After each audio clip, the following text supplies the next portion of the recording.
नमस्कार, मैं सुनैना कश्यप और आप देख रही हैं KH लाइव हिमाचल। कांवड़ यात्रा को अक्सर एक पुरुष प्रधान परंपरा के रूप में देखा गया है। ये बात कड़वी है मगर है तो सच्चाई। सड़कों पर नारंगी वस्त्रों में जयकारे लगाते हुए गंगा जल लाते कांवड़िए और वो दृश्य जो बरसों से हमारी आंखों में बसे हैं। लेकिन अब समय बदल रहा है। अब ये यात्रा सिर्फ पुरुषों तक सीमित नहीं रही। महिलाएं अपने मजबूत इरादों और गहरी आस्था से यात्रा कर रही हैं। कई महिलाएं बच्चों को घर पर छोड़कर या परिवार संग बच्चों को साथ लेकर भी ये यात्रा पूरी कर रही है।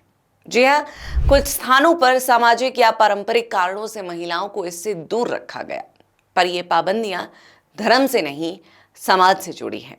और अब इन सामाजिक दीवारों को तोड़ रही है कृतिका ठाकुर जैसी बेटियां।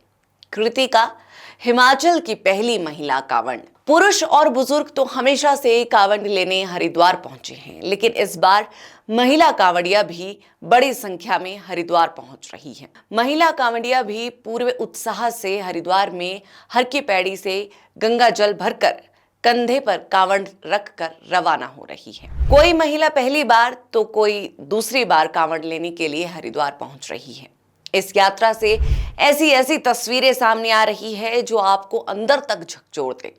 जी हाँ, हाल में एक पत्नी अपने दिव्यांग पति को अपनी पीठ पर बैठाकर तकरीबन 150 किलोमीटर की पैदल कांवड़ यात्रा कर रही है। ये बात आज के समाज में उन पत्नियों को आईना दिखाने के लिए काफी है जो पतियों के साथ हुई हिंसक घटनाओं को अंजाम दे चुकी है। ये पत्नी अपने पति के स्वास्थ्य की मनोकामना को लेकर कांवड़ यात्रा कर रही है।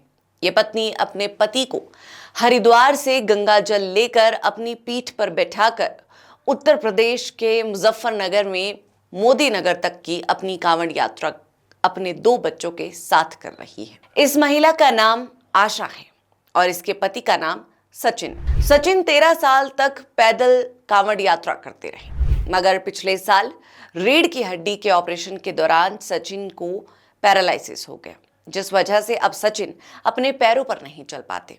मगर जब कांवड़ यात्रा आई तो पत्नी को मन में सूझा कि इस बार पति विवश है, तो उन्होंने अपने पति के साथ हरिद्वार स्नान करने की ठानी।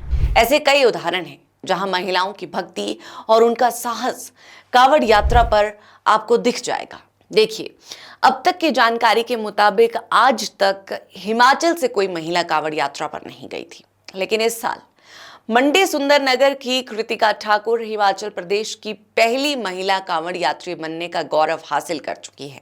भोलेनाथ के प्रति अटूट श्रद्धा और समर्पण की मिसाल पेश करते हुए कृतिका इस बार गौमुख से सुंदरनगर तक की 750 किलोमीटर लंबी पदयात्रा पर निकली है। इससे पहले कृतिका हरिद्वार से सुंदरनगर तक की कांवड़ यात्रा पूरी कर चुकी है और अब एक बार फिर सावन महीने में महादेव की भक्ति में लीन होकर कृतिका ने यह ऐतिहासिक संकल्प लिया है।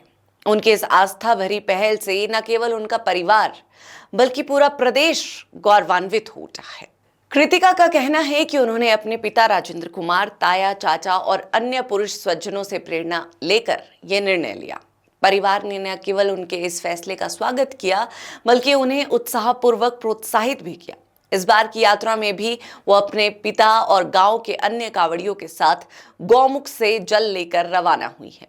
आपको बता दें कि MLSM कॉलेज सुंदरनगर में BEd 3य सेमेस्टर की छात्रा कृतिका एक बेहतरीन बॉक्सिंग खिलाड़ी भी है।